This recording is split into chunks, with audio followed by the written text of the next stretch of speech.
Pertama kali di dalam hadis ini disebutkan dari riwayat Al-Imam Anas bin Malik. Anas bin Malik sahabat Rasulullah.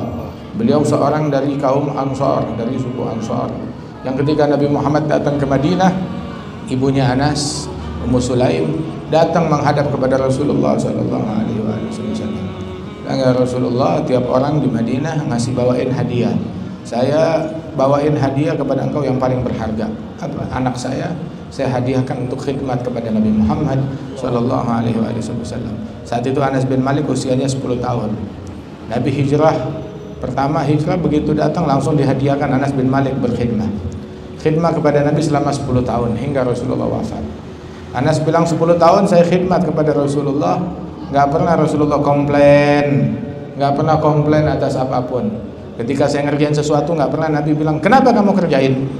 Ketika saya ninggalin sesuatu dari urusan duniawi, nggak pernah Nabi bilang, kenapa kamu nggak ngerjain, kenapa kamu ninggalin ini? Nggak komplain. Subhanallah, kepada asisten, kepada yang ngebantu-bantuin, kepada yang bekerja, kepada yang karyawan dia nggak ada komplain. Masya Allah. Sallallahu alaihi wasallam. Terbukti akhlaknya Nabi itu di situ. Banyak orang punya ilmu banyak, hafal banyak hafalan.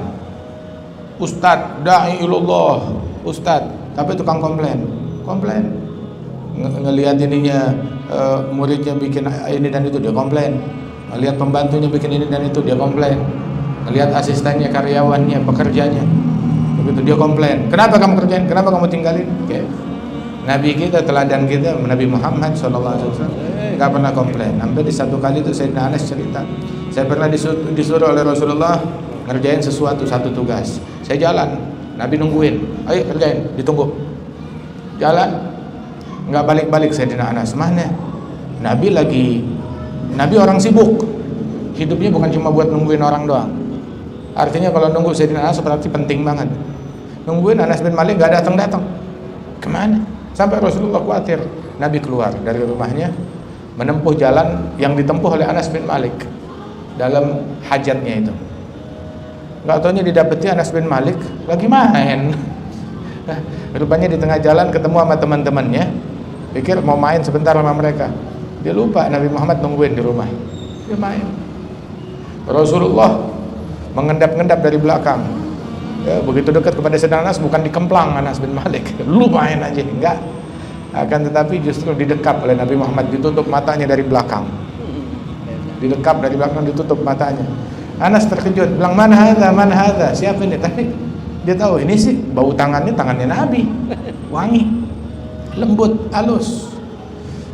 Sayyidina Anas bilang mumpung Nabi lagi ngajak saya main, begitu. Maka Anas mengambil kesempatan untuk menggosokkan tubuhnya ke tubuhnya Rasulullah biar makin dipeluk oleh Nabi Muhammad. Dia belagak meronta-ronta begitu sambil dia tempelkan bagian belakangnya ke perutnya Nabi, berkata, man hadza, siapa ini? Padahal tahu Rasulullah. Begitu dibuka tangannya bilang fa idzahu Rasulullah sallallahu alaihi wasallam. Begitu bilang, ya Anas, sudah kamu kerjain? Bilang, belum ya Rasulullah. Begitu saya lupa, saya bermain. Terus jalan Anas bin Malik. Nengok ke belakang, pikir Nabi ngambek gak? Marah gak? Enggak marah. Cuma ketawa aja, hanya tersenyum aja. Sallallahu alaihi wasallam. Coba kalau kita begitu, monyongnya 3 hari. 3 hari. Bilang lu kalau nggak mau disuruh ya udah nggak usah di sini lagi. Nggak usah deh, nggak bakal minta lagi. Amit. Seumur hidup gua nggak bakalan minta sama lu. Tapi Nabi Muhammad nggak ada ngambeknya, nggak ada marahnya. Orang yang tukang ngambek tuh orang sombong, mutakabbir, nganggap saya nggak patut, nggak pantas diperlakukan seperti ini.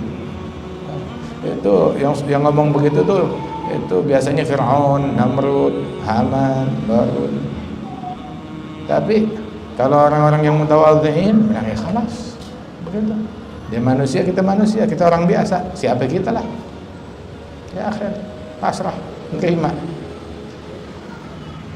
Katakan Al-Imam Al-Haddad, itu beliau bersama keluarganya itu, udah dikasih makan, disediain, makan, nggak sediain ya udah, nggak ada apa-apa ya udah nggak minta.